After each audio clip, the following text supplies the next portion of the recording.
welcome to Real Property Pros and Cons, episode 23. It is now November. We have just kind of moved into standard, not daylight saving time. And that means it's almost Thanksgiving.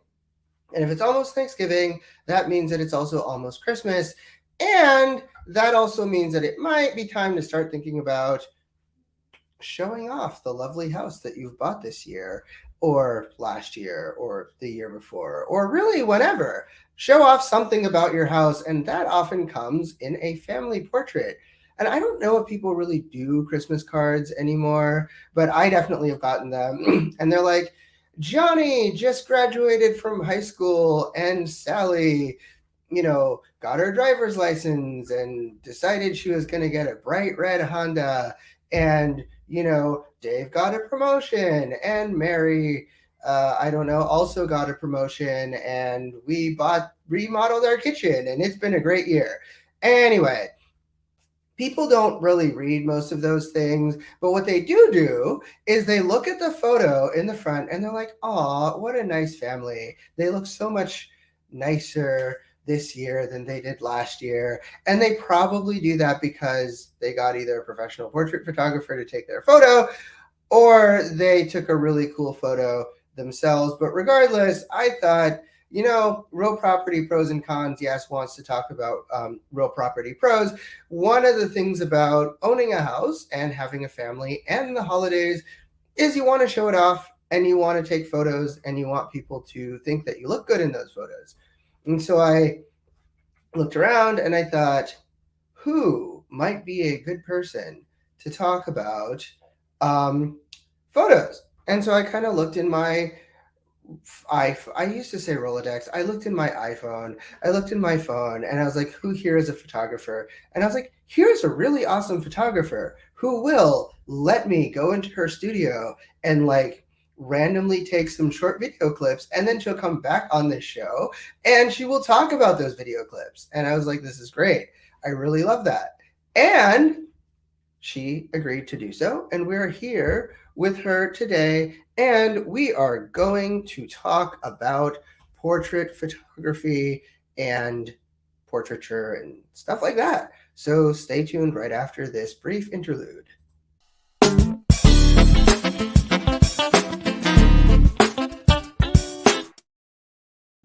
All right, I am here today with Sarah Morgan. Sarah Morgan is an award-winning portrait photographer and also brand photographer. She has been a professional photographer for a really long time, and you wouldn't believe that looking at her. She has specialized in wedding, family, newborn, headshot, and brand photography throughout her long career. She now offers headshots and brand photography as well as contemporary portraits, which are glamour shots. The shots where people have the really big blowing hair and their fans and they look amazing. Those are contemporary portraits. She enjoys working with small business owners who are ready to level up their social media presence and become the face of their business. Her brand sessions help clients create storytelling images to connect better with their ideal clients online. She also offers gorgeous, stylized contemporary portraits for women, couples, families, and presumably men. Her Girls' Day Out sessions are a fun, feel like a model for a day experience for you and your girlfriends. Or bring your daughter for a mom and daughter session. So many options with a really, really fun photographer. Sarah is an easy, relaxed, and she says sometimes, I say always, funny photographer who helps camera shy clients relax in front of the camera so they look confident and comfortable in their photos. So thank you so much for being with us here today, Sarah. And I think you are awesome, and I love that bio. Aw, well, thanks for inviting me. Awesome. So I guess the first question that I have is, just as a photographer, when you walk into a space, do you maybe look at the space differently from me, who is not a photographer? Well, it depends on what I'm there for. If I'm there for a session, I'm looking at the lighting. I'm looking where the lighting is coming from, where it's falling, if it's, a nice soft light, if it's harsh sunlight with shadows. Because when I am going to be doing a portrait, of course, I want my person as perfectly lit as possible. So I do tend to, look at the lighting. That is really helpful to know.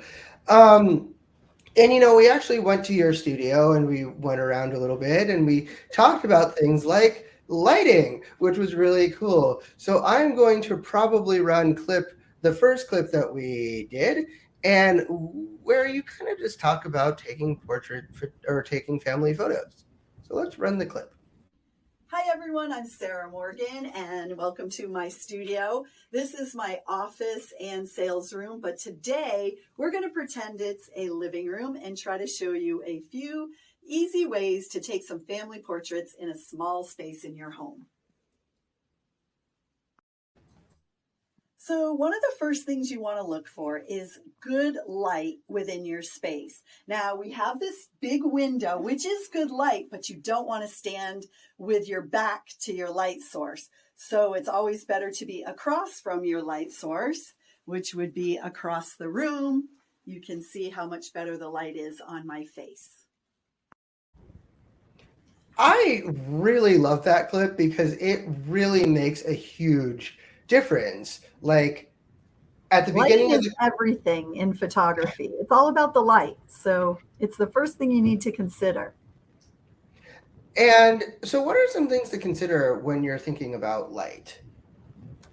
Well, you want to make sure it's a nice soft light. A lot of people will think, oh, noontime is a great time to take a portrait because it's so bright. Well, the light then is coming straight down on you and it will create dark shadows under your eyes, under your nose, even sometimes under your bottom lip. So you want really nice soft light. So maybe in the shade where there's beautiful light bouncing up off of a cement sidewalk, or I've been in places where the lighting hasn't been great, but there's been a building across the street that's bouncing beautiful light back in.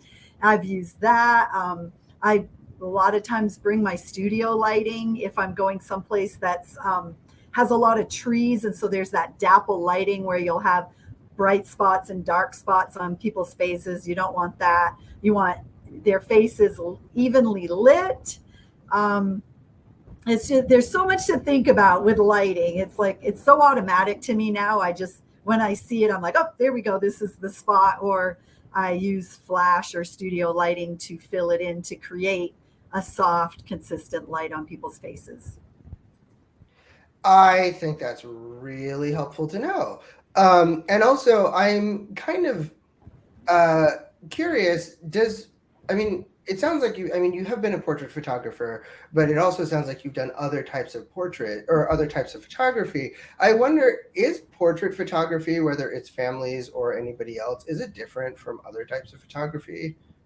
Well, portrait photography is different than event photography. I started out as a wedding photographer, and I really loved it because I was young and I didn't mind constantly being on my toes. Like I was constantly having to assess the light, the background, and follow the action and make sure I was getting the shots that the bride and the groom would want. So it was like constantly being on my toes. With portrait photography, I get to relax a little bit. I get to control the lighting, the setting, the mood. So it is very different. But like most portraits are pretty much the same, whether or not it's a family or I'm doing a contemporary portrait for a woman, then that's pretty much, a portrait session is a portrait session. We just have different fun during it.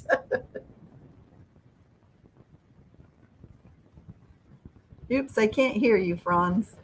And I'm curious, what made you decide to do portrait photography out of all of the different kinds of photography that you could have done? Well, like I said, I started off as a wedding photographer and I really, really loved it. I opened my studio in Kennebunkport, Maine in 1997, and I had already done weddings for 10 years. And film film, doing weddings with film. That stuff that you don't get to look and see what's happening, what you've captured immediately. So it was really stressful, but I loved it. I was such a girl, and I loved the love and the dresses and the flowers, and I loved it. But as I got older, and then I moved to San Diego, and when I lived in Maine, I'd never met a bridezilla. I had met a momzilla, but I'd never met a bridezilla. And then I moved to San Diego, and I think the weddings here are just so much more stressful for people. So much money is spent, and everyone tries to outdo their friends or their friend's daughter. And so it's such a big production, and it's so stressful. And so everyone's just kind of really tense. And so I ended up meeting bridezillas, and I thought, yeah, I don't think I want to continue doing this much longer. I was getting older, and it was not as much fun. And I had always loved doing portraits. I was always intrigued with how I could manipulate the light, and just to have a person sitting still and not have to be chasing after them was like, yeah, give it to me. And then I did newborns for like 10 years. So that was really interesting. That was a whole other realm of photography. I feel like that's also one where you have to kind of work with your subjects and make sure they do what you'd like them to do, even though they don't want to do that. Well, Or don't know what you want them to do. That's why we try to put them to sleep. I was always with the moms. I'm like, let's get the baby in within 10 days, because that's when they're the sleepiest. And if the mom followed my set of little instructions that I sent out, like no coffee in the morning, keep the baby awake for 2 hours before the shoot, which sounds so mean. I always felt like, oh, I'm the meanest photographer ever. But I wanted that baby to get to the studio and fall asleep so I could just knock out the pictures. But yeah, it's a lot of bending over, a lot of manipulating their little bodies to get them, in the cute little poses. And I had so much fun, but then my back just couldn't take it anymore. But the babies were, oh my God, they were just the sweetest little subjects. They were just so cute to just manipulate into cute little poses and stuff. It was so much fun. And also tolerant. Well, yeah, I got peed on a lot, and I got pooped on a lot. I got a lot of liquids. Yeah. Which may or may not have also happened at the weddings too. I think I did see a groom vomit once at a wedding, so there's that. Yeah. Yeah. Well, that's really helpful. And I think one of the things that you kind of talked about in one of the clips, as you talked about lighting, to go back to what we were originally talking about, which was lighting, and the importance is also just kind of side lighting. So you had an interesting clip where you kind of were just standing perpendicular to the window and just kind of seeing what that looks like is also helpful. Here I am half lit. I am between the window and a white wall, which is going to bounce some light back onto me. If you don't mind the contrast of shadow on one side of the face and light on the other, then this little couch might be a fun place to do a portrait. So I think your phone might have cleared up some of the shadow on my face, because it wasn't as shadowed as I thought it was. But a lot of times, if you do have a window on one side of you, then that side closest to the window is going to be more lit than the other side. So, it's what I don't like in portraits is when there's a lot of light coming across people's faces.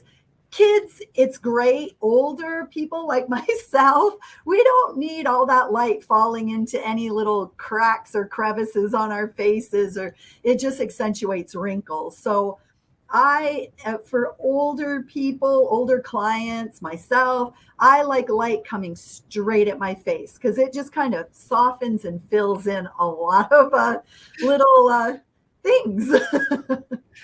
Yeah, I think that's helpful. And one of the questions that I have, it kind of from that actual clip, is it the photographer who decides whether the shadows are effective or not? Or is it the client who kind of says, yeah, okay, I don't mind having these shadows on my It face? can be both. Now, in our clips, we're talking about a family doing their own portraits. So they're going to just want to like do the best lighting that they can so they can get a cute portrait for their Christmas cards. Now, if you come into the studio for a creative contemporary portrait, I love to cross light. I love to split light. I love to like bring the light around to the side and make it really dramatic. And so I do ask the clients, do you mind if I play with the light? And since everything is digital now and not film, we can really play around. And so when they see their images, they can say, "No, I don't like it." Whatever, I try to do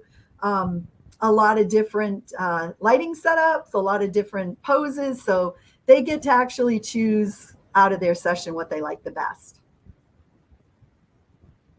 That is true. And I had you take my portrait, and I remember you did like dramatic sort of light poses, and I really like some of those. And one of the questions that I have, color film is kind of like par for the course now. It's not interesting, but I wonder how black and white photography changes lighting. Like, can you create a sort of ambiance with black and white photography that you can't with a color photo? I love black and white photos. I love it.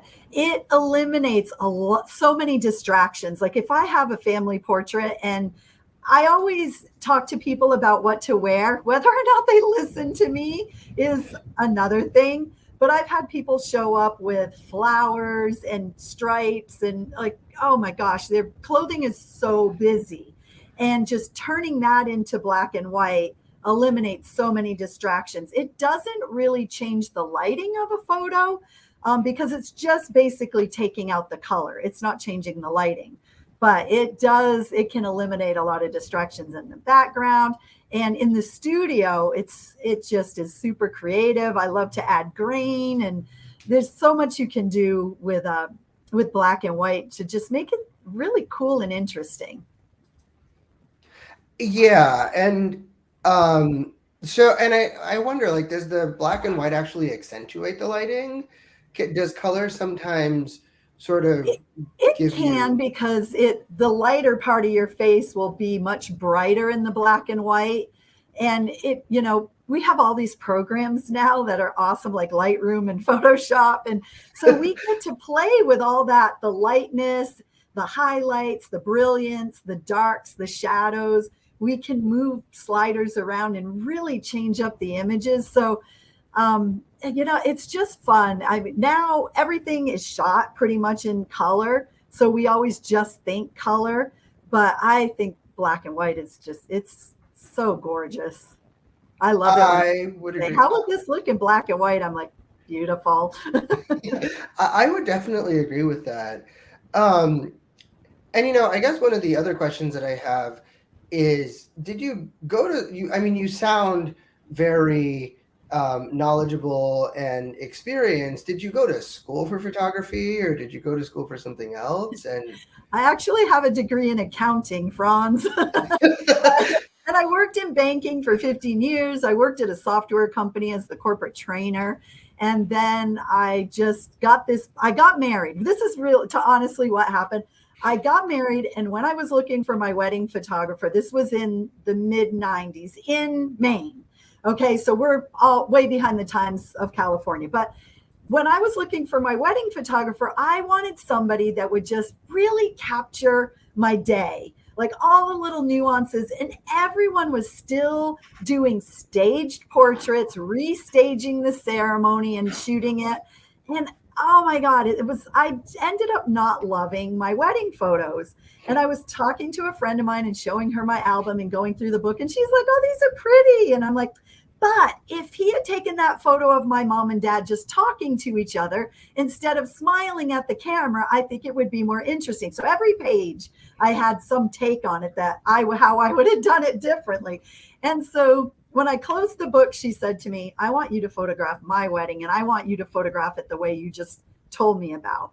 And I got to thinking, well, if she wants it and I want it, others must want it. And I didn't know at the time that it was just photojournalism. It was photojournalistic photography being used in the wedding genre, but nobody in my area was doing it. So I started my studio in 97, and I was like one of the most sought after wedding photographers, like within 2 years, because everyone else was still doing it the kind of old fashioned way. So that's how I got started. And now I don't even remember what your question is. That actually was my question. Okay. I got off on it. But I guess one of the questions that I have is, you also sound really knowledgeable. Did you learn from experience? Did you learn from just experience, or did you study, or like what? I started with a mentor. I had bought a professional wedding camera from another photographer in my town that was going out of business. And I talked the other photographer, we had two in my town, my small little town, into mentoring me. And so he would give me assignments. He'd give me black and white film, and I'd go home and I'd have to do these assignments. And then I moved from New Hampshire to Maine, and I opened my studio, and I joined Professional Photographers of America. And I went to every seminar, class, course, week-long event that they had. And so I didn't actually go to school for photography, but I learned from some of the very best photographers in the country through all my associations that I joined. Oh, well, that's actually really helpful to know. So your knowledge is professional knowledge. It's something that but actually... a lot of it's the school of hard knocks as well, because, I was young and thinking I already knew it all. So, but a lot of times you learn. I learn by doing and watching, not by reading or hearing. So I'm a visual learner. So I have to do things myself. And then I see, how I screwed it up. So that's just the way I learn. And I know that about myself. So I just have to get out and do it. So I just jumped in with both feet. And, I'm sure my first couple of weddings that I did on my own, I'm sure the bride and groom now go, oh, gosh. But, we all start somewhere, and we all learn as we go. And I've had my own business now for 25 years. In September, it was 25 years. So, I've learned a lot. Things have changed a lot. I'm constantly having to learn, because with digital and all the programs, and it's just constant learning now. And I also wonder, since you started on film and now, did you develop your own photos, or did you?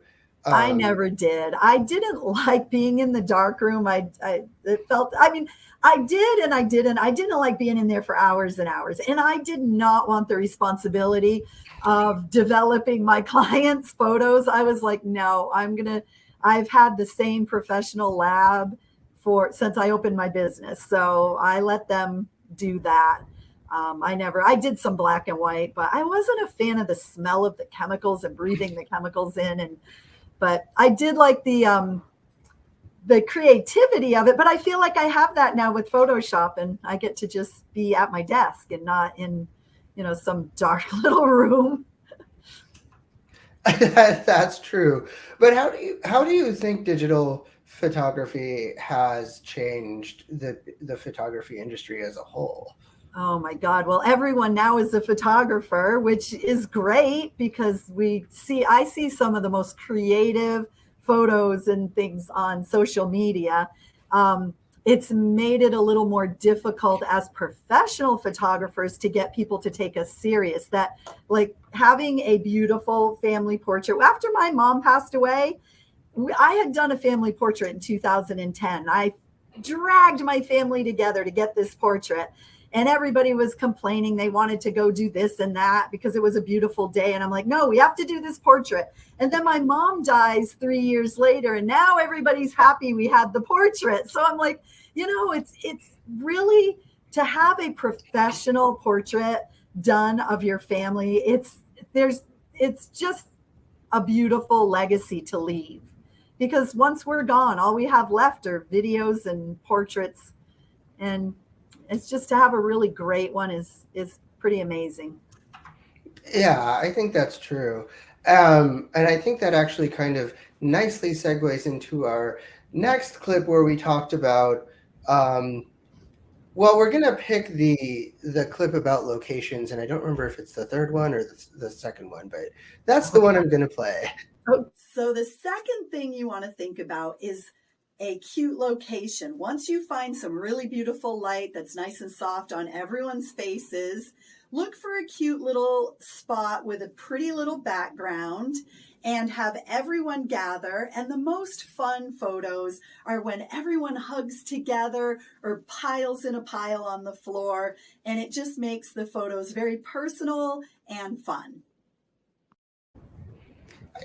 I think that's true. I think for that, especially for holidays, that's kind of what you're trying to get. You're trying to capture your family at its best without any of the problems that you dealt with for the past 365 days. Right, right. And if you're not going to have a professional photographer there, who, I mean, when I come in to a shoot, it automatically levels up the intensity of, oh, this has to be a great portrait.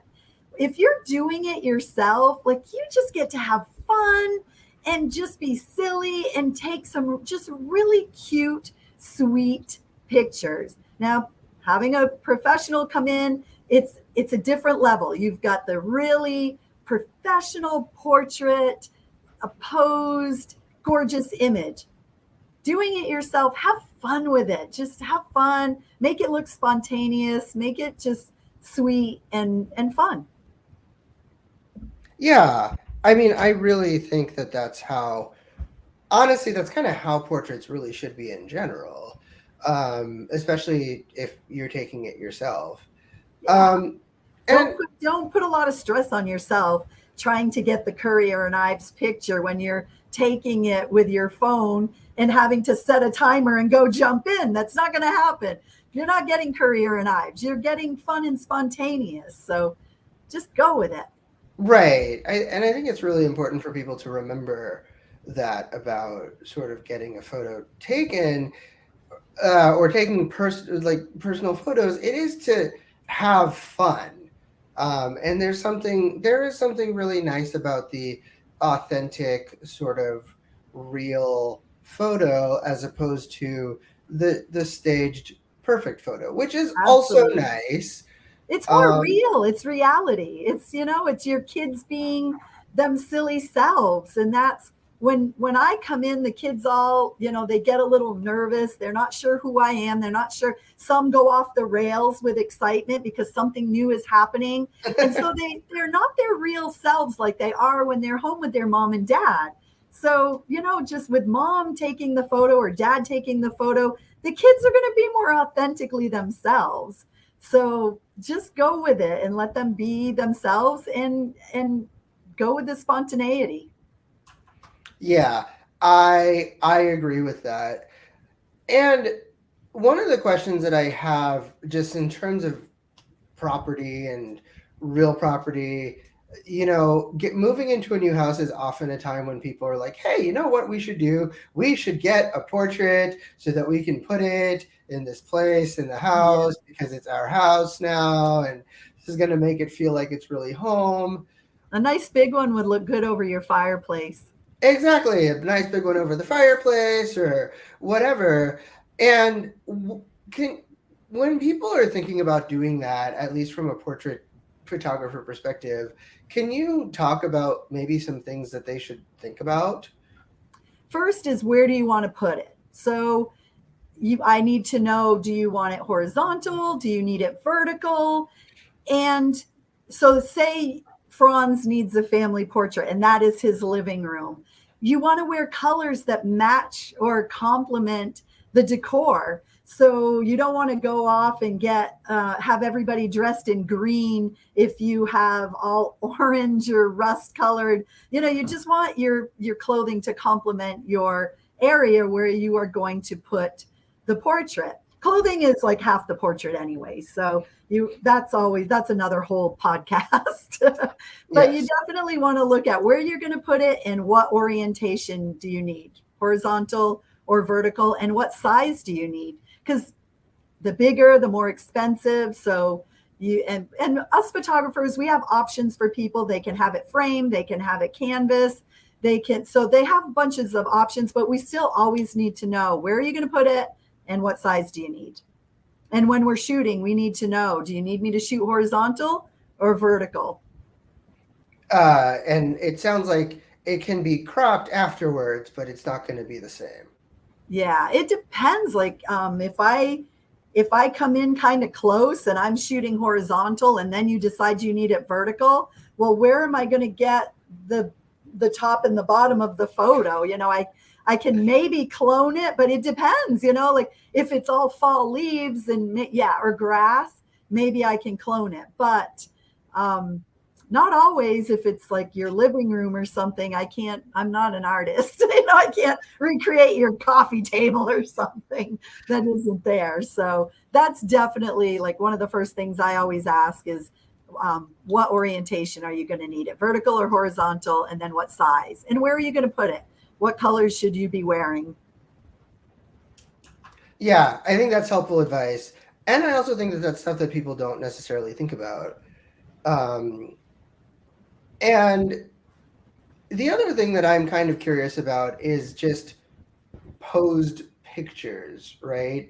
Like I unless a photographer is shooting candids, which they're not, which portrait photographers don't really do. No. What really goes into posing? Like why are you kind of posing your subjects in these weird ways that are actually very uncomfortable sometimes? Because they look great. I always joke with my girls that come in for contemporary portraits, right about the time it hurts is when it looks great. But with families, the law in photography is to look for triangles. So we don't want everybody's head to be in the same spot. So we want higher, lower. We want maybe some people seated because it adds interest to the image. So we're just trying to get people, also bodies are different. We want to make everyone look their best. So the ladies, we always kind of twist to slim them down.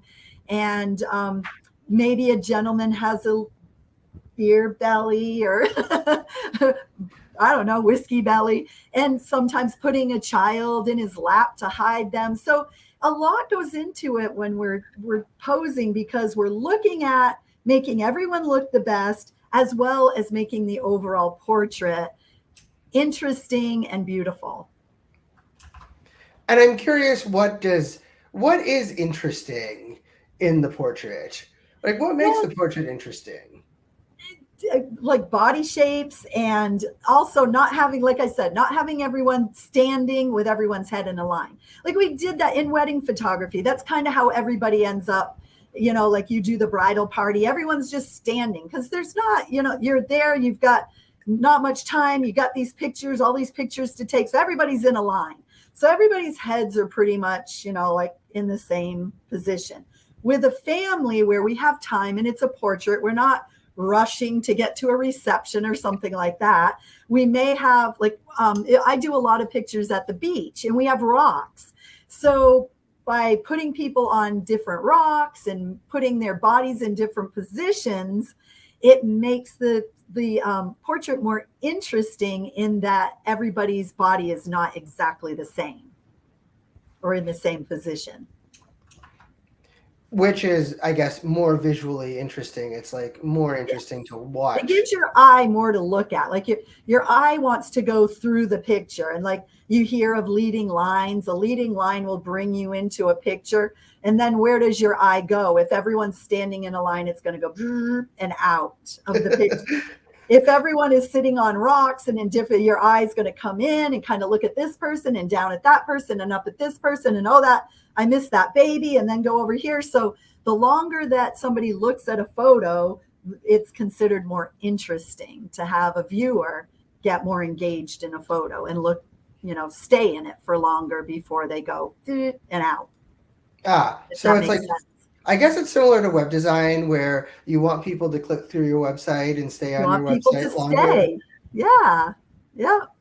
So it's similar with photos. You want people to like look at the photo and kind of be drawn in and see different things. Exactly. And want to look at every person. And if they're all in a row, you pretty much just go face, face, face, face, face, face, and out of the photo. So if everyone's in different positions, you kind of have to like look around. And like I said, oh, I missed the baby. Like your eye will hop around. It might even come back to the baby and go across the photo and come back out the other side. So it's just, all those little laws or rules of photography.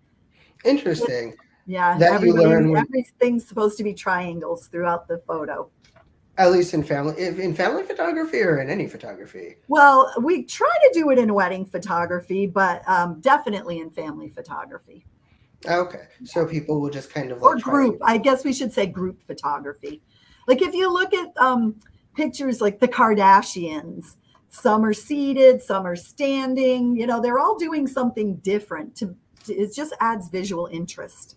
Huh, that is Not that interesting. I'm not a fan of the Kardashians, though. I, I've you never know, watched their show. but you have seen But the sort of I've had poster for clients the ask show. me, yeah, can you do a picture like the Kardashians? So then I get online and look it up, like, what are they talking about? And, I think that actually brings up another real question, which is, I often get clients who ask me, Franz, can you create X thing that was created for this other person? And at least on the legal side, I'm usually like, I can, but I can also tell you that it was created for this person, which means it's very likely not going to work for you. Is there a similar process in photography?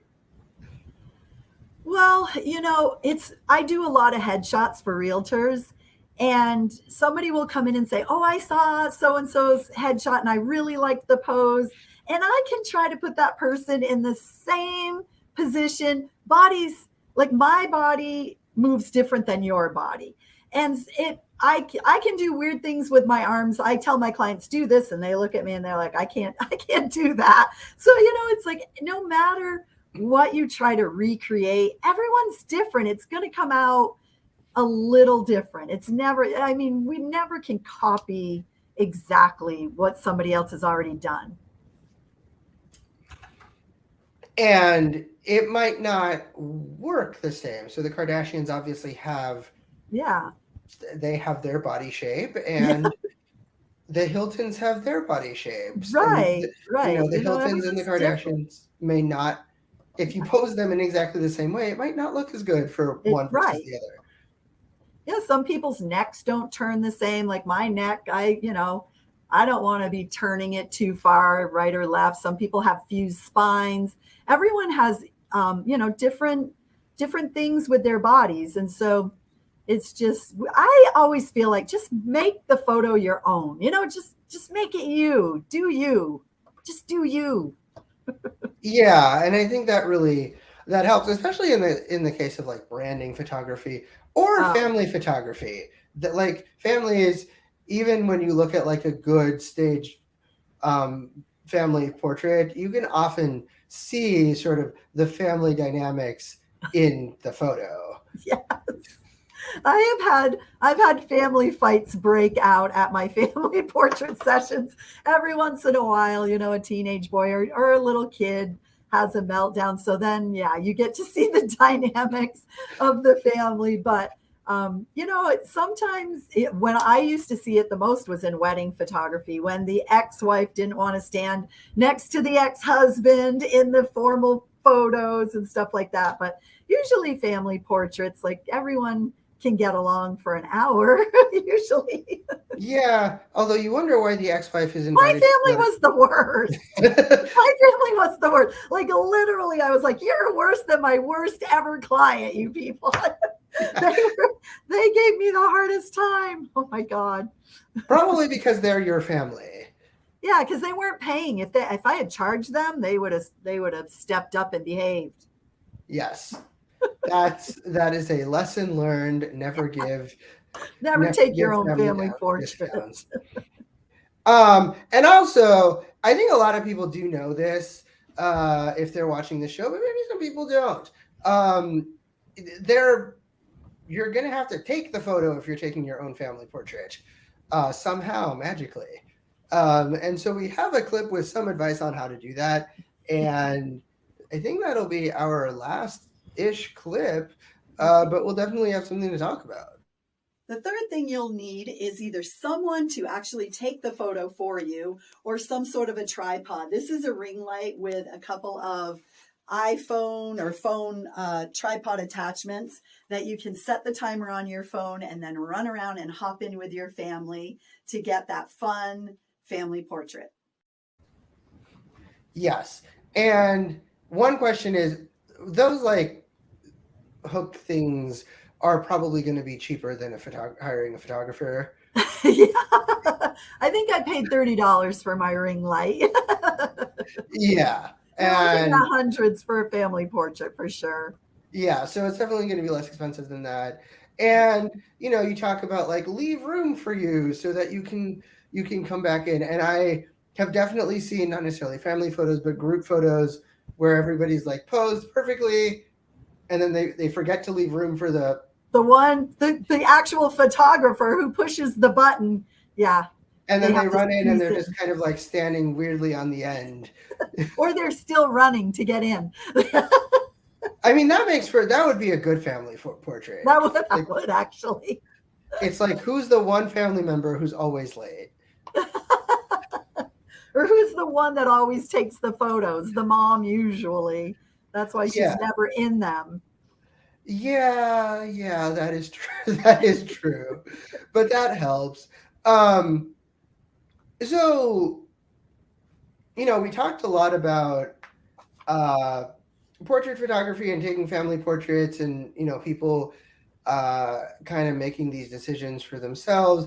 I guess one question that I have for you, which you've kind of addressed in various points, but like, why actually hire a professional photographer? Like, if you can do it on your own, what can a professional photographer bring that you can't bring yourself, especially with like Photoshop and filters and ways to make yourself like an anime character?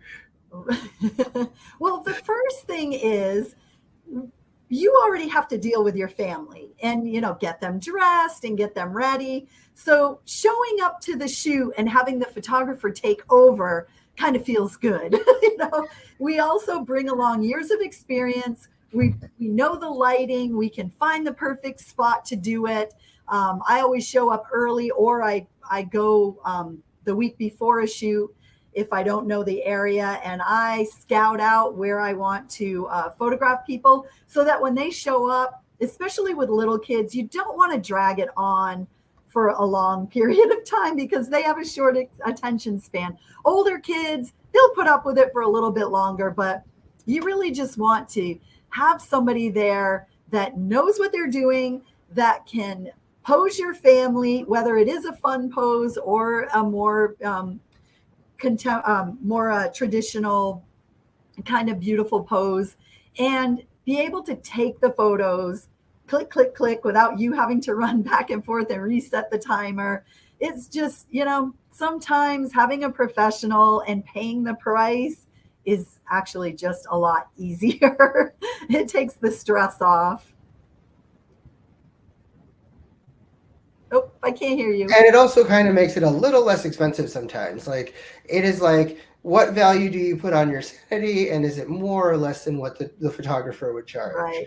And a lot of times people will tell me when I show up to do their portrait, oh, we tried to do this at home, and they've already wasted an afternoon. The kids now are like, they don't want anything to do with being photographed because mom's already tried it and it was a fail. And so, it's like sometimes just, having that professional, like I work with kids, I know kids, I have little ways to get them to look at me when I'm photographing them. Oh gosh, you should, half the time I've got stuff on my head and things hanging from my camera and anything to get the little kids' attention on me.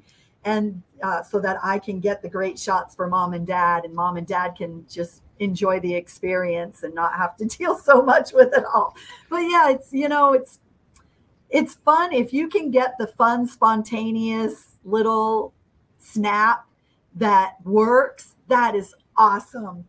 But if you're trying to do a posed family portrait, Yeah, you might want to call me. Yeah, or call anybody else. Call somebody. Yeah, You're just going to call need some somebody help. because I mean our viewers are everywhere, and you're in San Diego, so Yeah, y- right. unless somebody wants to pay for your first class flight out to wherever they are, Oh, I'll go you coach. but yeah, then they might want to find somebody local. And I think the last question that I have for you before we go to questions that viewers have apparently asked is what what is a good photographer to you? Like what should people look for when they're looking for a photographer? So I feel because everyone has their own style, that when someone is looking for a photographer, they should look for someone that suits their style. So my style is relaxed, casual, light, fun. If if somebody is looking for dark studio, posed, like just really, lots of props, and that's not me. I'm not going to show that on my website, so they're probably not going to be drawn to me. So I think everyone's going to have their own idea of what they feel is a good photographer. um, I think most professional photographers are going to know their lighting's going to be great, their posing's going to be great. So I think you just have to look at the images on their website, their social media, and just see it. Is that what you're looking for? Are you looking for the style that they're showing you that they do? I wouldn't go to a photographer like me that's light and airy and say, but can you do this really superposed, super propped up um, portrait for us? Because I'm not going to be the best at that when there's going to be a photographer out there that already does that style. I think that's really helpful to know. So it's also kind of like if you talk to a good photographer, the photographer is going to know kind of the basic techniques and the basic Yeah, technical requirements. So it's really like, what does the personality work for you? exactly. Like, Yes.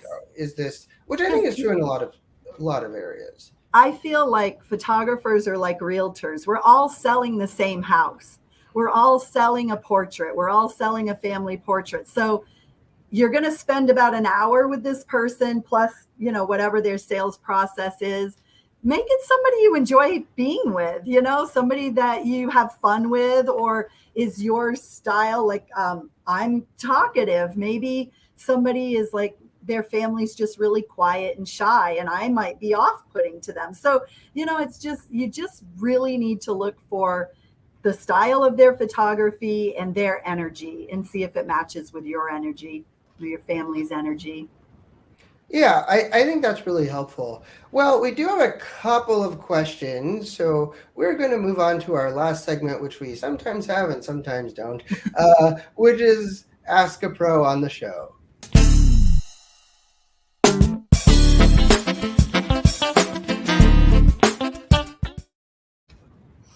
So, presumably, somebody from California or San Diego wants to know, what are your favorite places to do family portraits in San Diego? One of my favorite places is usually my client's home. If they have an area in their backyard, because I feel like it's more personal. But also, I love the beaches. I love Wind and Sea. I love Dog Beach in Del Mar. I love Balboa Park. And I have a few little hidden places that I like San Diego um, Park. And I live in East County, San Diego, so I love Mission Gorge, all of that very country, split rail fence. And that's another thing too. Like, are you be a beachy person? Are you a city person? I've never done family portraits downtown. I think that would be a bit much, but I've done lots of high school senior portraits downtown, and that's super fun because it's, you get all the background, the murals, the street noise, the kind of that street kind of scene. So that's another thing to consider when you're looking at your family portrait. Do you want to go to the beach? Do you want to go to a park? Do you want to go someplace more country? Do you own horses? Do you want to go to a horse ranch? There's, all kinds of things. Yeah, yeah. So I think that one really good takeaway is like your favorites. Maybe you want to choose a photographer also who likes to go places that you like to go. And I always ask, that's one of my first things is when they say, where should we have it done? Well, where do you love? Where do you and your family go to hang out? Where do you and your family go? That it's like kind of your sacred little place that your family loves. Yes, absolutely. Might be apple picking in Julian. I'm down. Absolutely. You kind of already answered this question, but I think this is another useful thing to say in a photo, or to reiterate with a portrait photographer, which is, can you make me look thinner in a photo? I get asked this just about daily. And you know what? So many people call and they go, I really need a photo, or I meet them at networking events and they're like, I've needed a photo for like 5 years, but I need to lose 10 pounds. And I'm like, okay, it's been 5 years. You haven't lost the 10 pounds. I can make you look 20 pounds thinner in camera just by posing you. So yes, I can make you, most people, I should say most people, there are some figures that, yes, I can make you look thinner, but not probably 20 pounds. It just depends. Well, you can make them look thinner, just not thin. Yes. Yeah. I mean, we want you to look like you. We just want you to look like your best version of you. Exactly, which I think that's really helpful and important to think about. Yeah. You want Um, people to recognize you right. when they meet you in person. Yes, you really want that. Yes. Because how many people have done online dating where it's like, Oh, and this is you in an alternate beware of the universe, cropped photos. right? And the last question that we have, which I think is kind of interesting, is: are photographers able to find good lighting in any space? Well, we can't always find good lighting, but we can make good lighting. I think the worst lighting is either just dark, like I've photographed weddings where the churches are just dark or the reception hall is just dark. Usually family portraits, we have more control of the time of day, so we aren't in that situation. But dappled lighting, like lighting coming through trees, like I mentioned before with the hot spots and the dark spots, that's like the absolute worst. So I either have to turn people so that goes away, bring in studio lighting so that, I can overpower the light spots with match the dark spots with the light spots. But so we can't always find good lighting, but we can make it. Right. Well, and that is useful to know. And as you talked about, like the dappled lighting, that looks really cool in like landscape photography. Portrait photography, not so much. You look like a Not zebra so or a much. cheetah or something No, like because that. it's always in the worst spot, like on the end of the nose, or one dark eye, one bright eye. It's like it's just always wonky. The dappled lighting. Right. Well, thank you so much for your time. We've just about run out of time.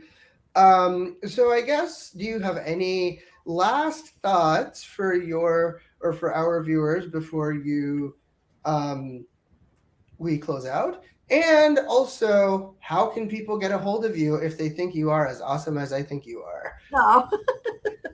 Well, I have photographed you before, and we always have a good time. So Yes. I just love that. I would just say, stop having high expectations. Like if you're going to try to do a family portrait of your family yourself, bring your expectations down, especially if you have littles. If you've got little kids, they just want to have fun. So just go with it. Just have fun with your family and just appreciate what the images that you end up. And moms, get in the photos. Mom's never photographed enough. I know my mom was a little bit overweight. She was always like, I'll take the picture, I'll take the picture.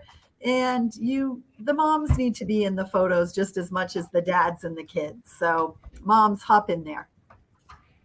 I think that is a lovely message. I think that'd be a really great message for a Mother's Day episode. But, moms do so much for us, and we love our moms. I So I know, and don't it's so remember true. And being in us a women are photo. so hard on ourselves. As you've seen today, I Yes, don't love exactly. being on video, and Franz has been saying, "You're so hard on yourself." But I think that's the nature of the beast for women. We just are very hard on ourselves. And so moms will not be in photos a lot of times because their hair isn't perfect or they feel like they need to lose a little bit of weight. Now, when my mom passed away and I was looking for photos of her, I was not thinking about her weight or what her hair looked like. I was just happy to have the photos of her that I had. So we need to step out of our own heads and get into the heads of our kids, and just get in those photos. Let it be. Just let it be what it is. I love that as a really awesome closing message. Thank you for that. And how can people get a hold of you? So they can call me. My number is 858-414-9646. My website is sarahmorganphotography.com. I'm on Instagram at Sarah Morgan Photography, and I have Facebook, Sarah Morgan Photography. It's That is very easy. excellent. It's just like uber long. Yeah, and it's also Sarah with an H. So Sarah Morgan With an H. Photography. All right. Well, thank you so much, Sarah, for being my guest. And I will be here next week with another Real Property Pro. Bye-bye. Yay, bye. Bye.